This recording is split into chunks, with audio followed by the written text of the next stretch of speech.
నమస్తే, welcome to our channel. నేను పద్మిని. ప్రస్తుతంతో పాటు ప్రముఖ పంచాంగకర్త, వాస్తు జ్యోతిష పండితులు, హస్త సాముద్రిక నిపుణులు మేడికొండూరు విశ్వనాథ్ ప్రసాద్ గారు ఉన్నారు. మాట్లాడదాం. నమస్కారం అండి.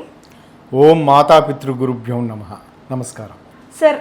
షట్చక్రాల గురించి మీరు చెప్తూ ఉన్నారు. అయితే మూలాధారం ఎపిసోడ్కి సంబంధించి చిన్న చిన్న కాంట్రడిక్షన్స్ వచ్చాయి సార్. ఒక్కసారి దాన్ని అంటే ఏదేదో సమాధానం చెప్పేయాలనేది ఉద్దేశం కాదు, వివరణ ఇవ్వటం అనేది ఉద్దేశము. అయితే మూలాధారానికి శుక్రుడు అధిపతి అయి ఉంటాడు అని చెప్పి నిగూఢ జ్యోతిష శాస్త్రం ప్రకారం మీరు చెప్పి ఉన్నారు. కాదు, కుజుడు అని చాలామంది కమెంట్స్ చేశారు. ఒకసారి కమెంట్స్ నేను ఒకసారి చదువుతాను సార్.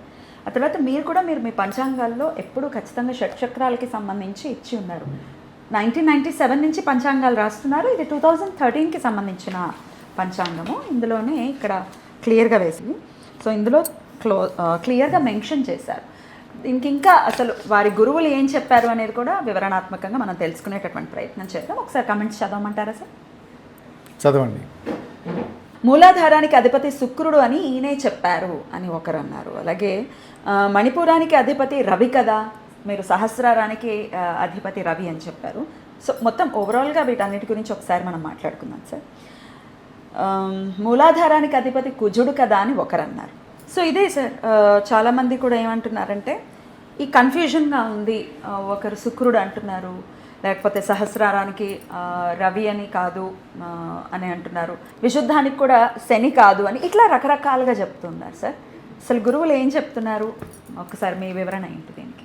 తప్పనిసరిగా అండి. ఇందులో ఈ షట్చక్రాలు, తత్వాలు వీటన్నిటి గురించి నేను వివరించడానికి నాకున్న అర్హత ఏమిటి అనే దాని గురించి మొదట నేను మరి చెప్పడానికి ఎవరికైనా దాంట్లో నాకు ఏ విధంగా ప్రవేశం ఉన్నదని చెప్పుకోవటం ఒక నిమిషం చెప్తాను. జ్యోతిష్యం నేను మొదట నేర్చుకోవడం మొదలుపెట్టిన 1990 దశకంలో, 92 ఆ ప్రాంతంలో అప్పుడు మొదలుపెట్టినప్పుడు అదే సమయంలో ప్యారలల్గా నాకు స్కై సింప్లిఫైడ్ కుండలిని యోగా గురించి నాకు తెలవటం. అందులో మా గురువు గారు ఎంఆర్ రాజగోపాల్ గారు అని వారు నాకు యోగా వీటన్నిటి గురించి తెలియజేసిన వారు. వారి ద్వారా నాకు స్కైలో ప్రవేశం ఉండటం. అప్పుడు కుండలిని, స్కై అంటే సింప్లిఫైడ్ కుండలిని యోగా. దాని తర్వాత గోయల్ గారు అని ఒక ప్రముఖ రచయిత, వారు కుండలిని యోగా గురించి ప్రత్యేకమైన పుస్తకం రాశారు. వీటన్నిటి ద్వారా నేను ఆకర్షితున్నై స్కైలో నేను ఒక పార్టిసిపేట్ చేయటం, ప్రాక్టీస్ చేయటం అనేది జరిగింది. ఒక సాధకునిగా, విద్యార్థిగా నిరంతరం ఇప్పుడు కూడా అలానే ఉన్నాను. ఒకటి ఆ కారణం చేత అప్పటి నుండి ఈ కుండలిని యోగా సంబంధించి తెలుసుకుంటూ ఉండటం, ఇంకా తెలుసుకున్న కొద్దీ కొత్త కొత్త విషయాలు తెలుస్తూ ఉండటం, ఇది ఒక ప్రకరణం. రెండవది, మా గురువుగారు నాకు జ్యోతిష్యము, తంత్ర, మంత్ర శాస్త్రాలను నేర్పిన ఏఎస్ నటరాజ్ శర్మ గారు. వారి దగ్గర వీటన్నిటి గురించి తెలుసుకుంటున్న సందర్భంలో జ్యోతిష శాస్త్రానికి, కుండలిని శక్తికి ఏమన్నా సంబంధం ఉందా అని ప్రత్యేకంగా వారితో పరిచయం ఉన్న సత్యనారాయణ త్రివేది గారని మరొక ప్రముఖులు, వారు వాస్తు పండితులు, వారితోటి చర్చలు జరుగుతూ ఉండేవి. ఆ సమయంలో తెలుసుకున్న విషయం దాన్ని అప్పుడు నోట్స్గా రాసుకోవటం జరిగింది. ఆ తదుపరి 1997 ఆ ప్రాంతం నుండి నేను పంచాంగాలను ప్రింట్ చేస్తూ ఉన్నాను. 2000 సంవత్సరంలో ఇప్పుడు మీరు చూపించారు చూసారా, ఇది ఆ షట్చక్రాలు, తత్వాలు అనే దాన్ని నేను ప్రచురించడం జరిగింది. ఆ ప్రచురించడానికి ప్రధానమైన కారణం, అప్పుడు నేను నటరాజ్ శర్మ గారి దగ్గర నుంచి వారి దగ్గర నుంచి నేర్చుకున్న విషయాలను. ఇందులో ఈ షట్చక్రాలను డెరైవ్ చేసే పద్ధతి అదంతా కామన్. ఇప్పుడు ప్రముఖులు అందరూ చెప్తున్నట్లుగా షట్చక్రాలు ఏ విధంగా ఉంటాయో అక్కడ వాటికి సంబంధించిన బీజాక్షరాలు అని. కానీ జ్యోతిష శాస్త్రానికి సంబంధించి దాన్ని అప్లై చేయటం అనే విధానం గురించి వచ్చినప్పుడు ఇప్పుడు మీరు వివరించిన రకరకాల వ్యత్యాసాలు ఇవన్నీ ఉన్నాయి. ఇందులో ప్రాథమికంగా ఈ కుండలిని యోగా గురించి తెలియజేసేది శక్తి సంగమ సూత్రాలు అనేది. అంటే అమ్మవారికి సంబంధించి, శరీర తత్వానికి సంబంధించి మన శరీరంలో ఏ శక్తులు ఉంటాయి, వాటన్నిటికీ ఏ శక్తి ఏ అధిపతిగా ఉంటుంది అనేది తెలియజేసేది శక్తి సంగమ సూత్రాలు. అందులో వివరించబడినది ఇంకా డీప్గా ఉన్నది గుహ్య సూత్రాలు. ఈ గుహ్య సూత్రాలలో గోయల్ గారు వివరించిన దాని విధంగాను, దాని తర్వాత ప్రాణతోషిణి తంత్రం అనేది ఒక ప్రత్యేకంగా ఉంది. ఆ ప్రాణతోషిణి తంత్రం తంత్రసార, అందులో రాఘవ భట్టు గారు అని రాసిన వారు దానికి వ్యాఖ్యానం రాశారు. ఆ వ్యాఖ్యానాన్ని అప్పుడు నేను ఏఎస్ నటరాజ శర్మ గారు చెప్పినప్పుడు అది ఆ శ్లోకాన్ని తయారు చేసుకోవటం జరిగింది. ఆ శ్లోకాన్ని మీకు వివరిస్తాను. సహస్రారే అర్కతేజస్య మూలాధారే భృగో ప్రభాః మణిపూరే గురోర్జీవ స్వాదిష్టానే ధరాసుతః విశుద్ధే మందగః హనాహతే శశీనందనః గ్రహశక్తి సముద్భూత యోగభక్తి విభూతయః. ఇది ఈ శ్లోకం. ఇందులో సహస్రారే అంటే సహస్రార చక్రంలో అర్క అంటే సూర్యుడు, తేజ ఉంటారు అని, మూలాధారే భృగో ప్రభాః భృగుడు అంటే శుక్రుడు, మణిపూరే మణిపూర చక్రంలో గురోజ్జీవ గురువు ఉంటాడు, స్వాదిష్టానే ధరాసుతః అంటే భూమిపుత్రుడు కుజుడు, విశుద్ధే మందగః నల్లగా నడిచే శని, హనాహతే శశీనందనః అంటే బుధుడు. ఈ విధంగా నిర్మించబడింది అని రాఘవ భట్టు గారు రాసిన యోగ చక్ర నిరూపణం అనే దాంట్లో, అంటే ఇది శారదా తిలకత తంత్రం అని ఒకటి ఉంది. అందులో 25వ అధ్యాయానికి వీరు వ్యాఖ్యానం రాశారు. వీరు రాసిన వ్యాఖ్యానంలో ఇది ప్రముఖంగా ఉంది. ఇది నేను ఎందుకు గ్రహించాను అనే దాని గురించి వచ్చినప్పుడు, వ్యక్తిగతంగా మనం కలుస్తున్న వ్యక్తులు వారి ఒక జ్యోతిష్కునిగా, జ్యోతిష్య విద్యార్థిగా, రెండవది కుండలిని యోగానికి సంబంధించి తెలుసుకుంటున్న విద్యార్థిగా నన్ను రకరకాల వ్యక్తులు కలిసి వాళ్ళ ఇబ్బందికర సమస్యలు చెప్తూ ఉన్నప్పుడు వారికి సంబంధించి ఏదైనా ఉపాయాలు చెప్పాలి, ఖర్చు లేని వారి సొంత సాధనతోటి చేయగలిగే ఉపాయాలు చెప్పాలి అని ఆలోచిస్తున్న క్రమంలో ఈ విధంగా సంతాన భావానికి సంబంధించి, కుటుంబపరమైన సమస్యలకు సంబంధించి, కుటుంబంలో జీవిత భాగస్వామితో ఏర్పడే స్పర్ధలు, ఆర్థికపరమైన విషయాలు, కుటుంబపరమైన సమస్యలు, ఇటువంటి వాటన్నిటికీ నివారణోపాయం ఏదైనా చెప్పాలి. అది వారు సొంతంగా సాధన చేసుకోవటానికి అనుకూలంగా ఉండే విధంగా ఏదైనా చెప్పాలి అని 2000 సంవత్సరంలో ఆ ప్రారంభంలో ఆ విధంగా దాని గురించి ఆలోచిస్తూ ఉన్నప్పుడు మంత్రశాస్త్రం తెలిసి, మంత్రశాస్త్రం గురించి అప్పుడు ఏఎస్ నటరాజ శర్మ గారి ద్వారా నాకు కొంత ప్రవేశం, మంత్రానికి సంబంధించి తంత్రానికి సంబంధించి ప్రవేశం ఉన్నప్పటికీ ఇంకా సులభంగా చేయాలి అనుకున్నప్పుడు నాకు తెలిసినది ఈ కుండలిని, సింప్లిఫైడ్ కుండలిని యోగా, వీటికి సంబంధించి ఏదైనా చెప్పొచ్చు అని. అప్పుడు కొన్ని పారామీటర్స్ ప్రకారం ముందు మీరు వివరించినట్లుగా ఇందులో మూలాధార చక్రానికి కుజుడు అని ఈ విధంగా ట్రయల్ అండ్ ఎర్రర్గా చూసుకుంటున్నప్పుడు అవి నాకు సెట్ కాలేదు. ఇప్పుడు కుజునికి సంబంధించిన శాంతి విధానాలకు సంబంధించి ఏదైనా ఇస్తున్న సందర్భంలో వారికి అది కుదరలేదు. అప్పుడు నాకు గుర్తొచ్చినది ఈ శ్లోకం. ఈ శ్లోకం ఆధారంగా, ఈ శ్లోకంలో ఉన్న అర్థం ఏమిటంటే, అసలు మనకి ప్రాణాభూతమైనది, ప్రతి శరీరంలో ప్రతి అనుకూలతలు ఇవన్నీ ఇవ్వటానికి కారకుడు సూర్యుడు. కాబట్టి సూర్య కిరణాలు వీటన్నిటి ద్వారా మన శిరస్సులో ఈ ప్రాంతంలో మనం తేజస్సు తీసుకొని నింపుతూ ఉంటుంది అని సహజంగా ఆయుర్వేద వీటన్నిటి శాస్త్రాల ఆధారంగా తల నుంచి ఒక యాంటెన్నాలా పనిచేస్తుంది, సూర్యకిరణాలు గ్రహిస్తాయి అనేది. అందుచేత సహస్రార చక్రం ఉండేది ఈ శిరోభాగంలో అని, దాని తర్వాత క్రమంగా కుండలిని శక్తి ఎదుగుతూ ఈ సహస్రార చక్రానికి అక్కడ చేరిన తర్వాత పోయిన ఎపిసోడ్లో వివరించాను, ఊర్ధ్వరేచస్సు అనేది ఏర్పడుతుంది అని. కాబట్టి అక్కడ రవికి సంబంధించిన శాంతి విధానాలు లేదా రవికి సంబంధించింది ఆ విధంగా ఉంటుంది అనేది ఈ శ్లోకం ద్వారా ఫిక్స్ కావటం. రెండవది అప్లై చేయటం తర్వాత మొదట ఫిక్స్ చేసి ఆ విధంగా ఫిక్స్ కావటం. దాని తర్వాత మనకు సంబంధించి జీవించి ఉన్నంత వరకు మనకుండే అనుభూతులు, మనం చేసే ప్రతి పని, ప్రతి దానికి శుక్రుని యొక్క కారకత్వం ఉంటుంది. అంటే మనం ఏదైనా ఆనందంగా ఉంటున్నాము, ఒక మంచి బట్టలు కట్టుకొని ఆనందంగా ఉంటున్నాము, ఒక ప్రియమైన వ్యక్తితోటి కలిసి వారితోటి మాట్లాడుతూ మనం అనుభూతిని పొందుతున్నాము, లేదా చక్కటి భోజనం చేస్తూ సంతానంతో మనం చేసే ప్రతి క్రియలోనూ, మనం అప్లై చేసే ప్రతి విషయంలోనూ శుక్రుని యొక్క కారకత్వం ఉంటుంది. కాబట్టి ఆ కారణం చేత మూలాధార చక్రానికి శుక్రునికి ఆధిపత్యం ఇవ్వటం అనేది జరిగింది. మూలాధారం తర్వాత స్వాధిష్టాన చక్రానికి కుజుని యొక్క కారకత్వం ఇవ్వటం, అంటే అది కుజుని యొక్క ఉష్ణతత్వం ఉండటం, దాని తర్వాత ఫైటింగ్ బ్యాక్ క్వాలిటీస్ ఉండటం, వీటన్నిటికీ. ఇందులో మెడికల్ అస్ట్రాలజీ సంబంధించి నేను ప్రాథమికంగా తీసుకున్నది ఇది. నేను స్పిరిచువల్ అస్ట్రాలజీకి సంబంధించి నాకు ఏమాత్రం ప్రవేశం లేదు, దానికి సంబంధించి నేను ఎవరికి ఇవ్వలేదు. ఇది కేవలం ఈ ఎసోట్రిక్ అస్ట్రాలజీ నిగూఢ జ్యోతిష్య ప్రకారం. రెండవది ప్రాక్టికల్ రెమెడీస్ చెప్పడానికి. ముందు వివరించినట్లుగా కుటుంబపరమైన సమస్యలతో బాధపడుతున్న వారు శుక్రునికి సంబంధించిన శాంతి విధానాలు చెప్పినా అవి చేసుకోలేని పరిస్థితులు. కొంతమందికి నేను సహజంగా కొన్ని మామూలు మంత్రాలు, అంటే బీజాక్షరాలు సంపుటీకరణ చేసి కొంతమందికి మంత్రాలు ఇవ్వటం జరుగుతూ ఉంటుంది.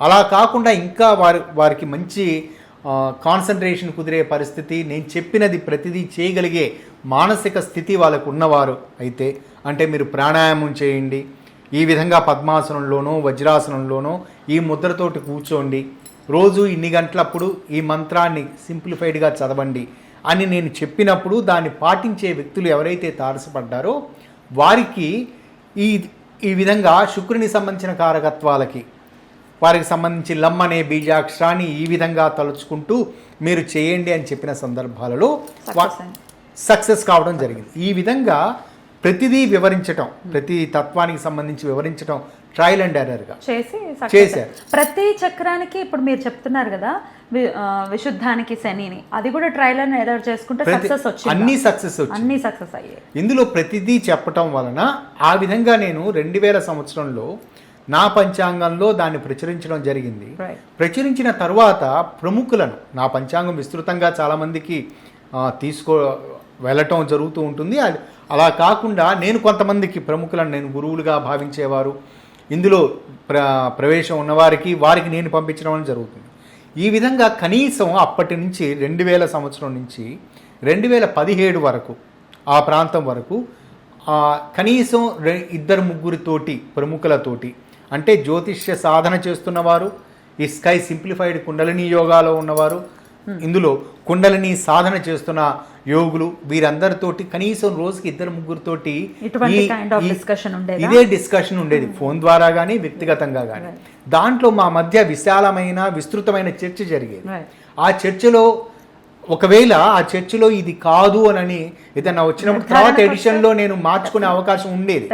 కానీ ఆ చర్చలో ఇది మనం అనుసరిస్తున్న పద్ధతి కరెక్టే అని నేను ఉదాహరణలు తీసుకోవటం, ప్రతి శాంపిల్కి ఒక్కొక్కరికి చెప్పిన దాంట్లో ప్రతి శాంపిల్కి కనీసం 1000 మందికి నేను అప్లై చేసిన శాంపిల్ తీసుకుని 1000 మందికి అప్లై చేశారు కదా, సక్సెస్ రేట్ ఏంటి సార్ 1000లో?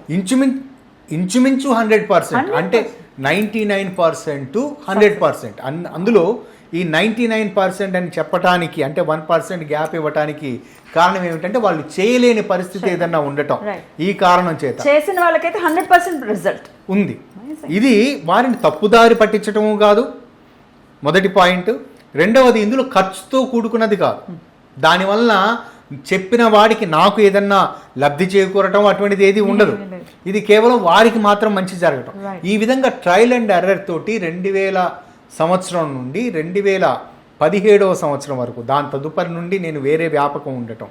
ఇది ఒకటే కాకుండా సింప్లిఫైడ్ కుండలిని యోగాని నేను మాత్రమే ఇది ప్రాక్టీస్ చేయటం కాకుండా ఆ సంవత్సరం నుంచి 2000 నుంచి 2017 మధ్యకాలంలో నాకు పరిచయస్తులైన కొంతమందికి కూడా చెప్పడం జరిగింది. ఇది కేవలం ఇది ఆధ్యాత్మిక పరమైన స్పిరిచువాలిటీకి సంబంధించి మాత్రం నేను ప్రాక్టీస్ చేయలేదు. అంటే ముందుగానే వివరించాను, అటువంటి కుండలిని యోగ సాధన అనే దానికి సంబంధించి దానికి పరిపూర్ణమైన గురువు ఉండాలి, వారి ఆదేశం కానీ సింప్లిఫైడ్ కుండలిని యోగాలో నాకు తెలిసిన టెక్నిక్స్ని నేను వివరిస్తూ ఉన్నాను. ఇక్కడ సింప్లిఫైడ్ కుండలిని యోగాతో మోక్షం వైపుకి మనం వెళ్ళలేమా? అది కఠోర సాధన కావాలి. చాలా కఠోర. ఇందులో నేను సింప్లిఫైడ్ అనే పదానికి అర్థం ఏమిటంటే ఇది కేవలం మనం ఆచరించదగినవి, ప్రాణాయామం, ముద్రలు, ఒక ప్రత్యేకమైన యోగాసనం, వీటిలో మనసు ప్రశాంతంగా ఉంచుకోవటం, ఆ విధంగా క్రమక్రమంగా రేచస్తును ఒక చక్రం నుంచి మరొక చక్రానికి తరలించుకుంటూ వెళ్ళటం, ఈ విధంగా చేస్తూ ఉండటం అనేది. రైట్. మూలాధారానికి కుజుడు అని రిలేట్ చేస్తూ కొంతమంది ఏం చెప్పారంటే భూమికి దగ్గరగా ఉంటుంది మూలాధారం, సో భూమి పుత్రుడైన కుజుడికే సంబంధించింది మూలాధారం చక్రం అని కొంతమంది అన్నారు. దీనికి ఏమైనా వివరణ ఇవ్వగలరా? ఇది ఖచ్చితంగా ఏమిటంటే ఇందులో ఈ తంత్రసార అనే దాని ప్రకారం ప్రాణతోషిణీ తంత్రం అనే ఒకటి ఉన్నది. ప్రాణతోషిణీ తంత్రంలో ఇప్పుడు నేను చెప్పిన వాటిల్లో ఇవే కొనసాగిస్తూ రెండు చిన్న మార్పులు అందులో ఉన్నాయి. అందులో అనాహత చక్రానికి చంద్రుడు అధిపతి అని, ఆజ్ఞాచక్రానికి బుధుడు అధిపతి అని వివరించడం జరిగింది. అంటే స్కూల్ ఆఫ్ లెర్నింగ్లో చాలా తేడాలు ఉన్నాయి. ఇందులో కుజుడికి అధిపతిగా ఇస్తూ ముఖ్యంగా ఈ లలితా సహస్రనామ విశ్లేషణ చేసే క్రమంలో అది చేస్తున్న వారు ఆ విధంగా లలితా సహస్రనామాల్లో వివరిస్తూ ఉన్నప్పుడు ప్రతి చక్రాన్ని వివరిస్తూ ఉండటం జరిగింది. అందులో ఆ పోలిక ఆ విధంగా విశ్లేషణ రావడానికి కారణమైంది. బహుశా మీరు చెప్పిన ఆర్డర్లోనే ఉంటుందా? లేదు, మీరు ఇప్పుడు అడిగారు కదా కుజుని యొక్క కారకత్వం మూలాధారానికి ఇవ్వటానికి అని. అది లలితా సహస్రనామ విశ్లేషణ చేస్తూ ఉన్నప్పుడు విశ్లేషకులు వారు పొందిన అనుభూతి, వారికి ఉన్న నాలెడ్జ్ వాళ్ళకి వివరించారు. కానీ అది బహుశా కరెక్ట్ కావచ్చు. నా ప్రాక్టికల్ ఇందులో నేను రెమిడియల్ మెజర్స్లో ఇది తీసుకుంటున్నప్పుడు నన్ను ఆకర్షించినది ప్రాథమికంగా నేను మొదట నేర్చుకున్నది, ఇది మీకు వివరించాను కదా, రాఘవ భట్టు గారు వ్రాసిన దాంట్లో దాని గురించి మా గురువు గారు చెప్పిన శ్లోకం. దీన్ని నేను అప్లై చేయటం వలన నాకు అనుకూలమైన ఫలితాలు వస్తున్నాయి. నన్ను కలిసిన వాళ్ళ ఇందులో నేను ముందు వివరించినట్లుగా ప్రతి శాంపిల్ని నేను ఒక 1000 శాంపిల్స్ తీసుకుని దాంట్లో వీరికి అప్లై చేశాను. వీరికి మంచి ఫలితాలు ఉన్నాయి. ఇది వచ్చిన తర్వాత మాత్రమే నేను ఇప్పుడు బహిరంగంగా చెప్పడం జరిగింది. ఇది కేవలం ఈ ఒక్క ఛానల్లో మాత్రమే కాకుండా నేను గతంలో జెమినీలో చేస్తున్న సమయంలో అప్పుడు ఇంకా ఒక నిర్ధారణకి శాంపిల్స్ని అప్లై చేసే క్రమంలో ఉన్నారు. జెమినీలో చేస్తున్నప్పుడు కూడా అందులో కూడా బహిరంగంగా ఇదే విధంగా చెప్పాను నేను. ఈ విధంగా మీకు ఏదైనా సమస్య ఉన్నట్లయితే ఈ చక్రానికి, ఈ తత్వానికి, గ్రహస్థితికి ఇటువంటి గ్రహాన్ని గ్రహం ఆధిపత్యం ఉంటుంది కాబట్టి మీరు ఈ విధంగా చేయండి అని. అంటే ప్రత్యేకంగా అందులో మీరు ఇందాక కామెంట్స్లో వారు చెప్పినట్లుగా నేను మాత్రమే ఆధిపత్యం ఇచ్చాను అనేది కరెక్ట్ కాదు. నాకు నా గురువుల నుంచి అందులో మీకు ప్రామాణికంగా చెప్పాను కదా, ఆ విధంగా నా ప్రాక్టీస్లో నేను అవి కరెక్ట్ అని నమ్ముతున్నాను. దాని అర్థం బహుశా ఆధ్యాత్మిక పరమైన విషయాల్లో స్పిరిచువాలిటీకి సంబంధించి బహుశా తేడాలు ఉండొచ్చేమో. వాటి గురించి నాకు తెలియదు కాబట్టి నేను దాని గురించి కామెంట్ చేయలేను.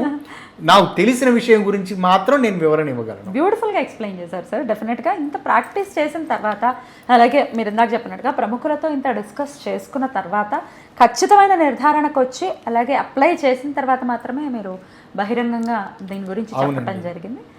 చక్కగా ఎక్స్ప్లెయిన్ చేశారు సార్. హోప్ మీకు ఇది అర్థమైందని అనుకుంటున్నాను. సో ఒకసారి డిఫరెంట్ టైప్స్ ఆఫ్ బుక్స్ మీరు చదివిన తర్వాత కమెంట్స్ పెడితే అర్థవంతంగా ఉంటుంది. ఊరికే ర్యాండమ్గా పెట్టేస్తే there is no use. But then మీరు కమెంట్ పెట్టినందుకు ఒక వివరంగా ఒక వీడియో చేసుకునే అవకాశం నాకైతే వచ్చింది. నేను అదృష్టంగానే భావిస్తున్నాను. ఇప్పుడు ఇంకాస్త అర్థమైంది ఈ షట్చక్రాలకి సంబంధించి. ఇప్పుడు ఏదైనా నేను నెక్స్ట్ వీడియోస్లో ఎవరినైనా అడగడానికి కూడా నేను దీన్ని ఒక సోర్స్ లాగా తీసుకొని కూడా అడగచ్చు కదా సార్? అడగచ్చు. ఇది ఇక్కడ ఈ విధంగా చర్చ జరగటం అనేది చాలా అవసరమైన అభినందనీయమైన విషయం. ఎందుకంటే ఆ వీడియో చూసిన వారికి ఆల్రెడీ అందులో పరిజ్ఞానం ఉండొచ్చు. వారు తెలిసిన పరిజ్ఞానాన్ని వాళ్ళు ప్రకటిస్తున్నారు. నాకు తెలిసిన పరిజ్ఞానాన్ని నేను ప్రకటిస్తున్నాను. ఈ కారణం చేత విస్తృతమైన చర్చ అనేది జరుగుతుంది. ఏమీ తెలియని వారికి కుండలిని శక్తి అనేది ఒకటి ఉన్నది అని, దాని మీద ఇటువంటి అనేది తెలిసే అవకాశం ఉంటుంది. ఇంకా విస్తృతమైన చర్చ జరగాలి. ఇందులో చాలా మంది నేర్చుకోవాల్సిన అంశాలు చాలా ఉంటాయి కదా. కాబట్టి ఇదేమి ఆక్షేపణీయమైన విషయంగా నేను పరిగణలోకి తీసుకోను, అభినందనీయమైన విషయంగానే పరిగణిస్తాను. Thank you sir. నమస్తే. నమస్కారం.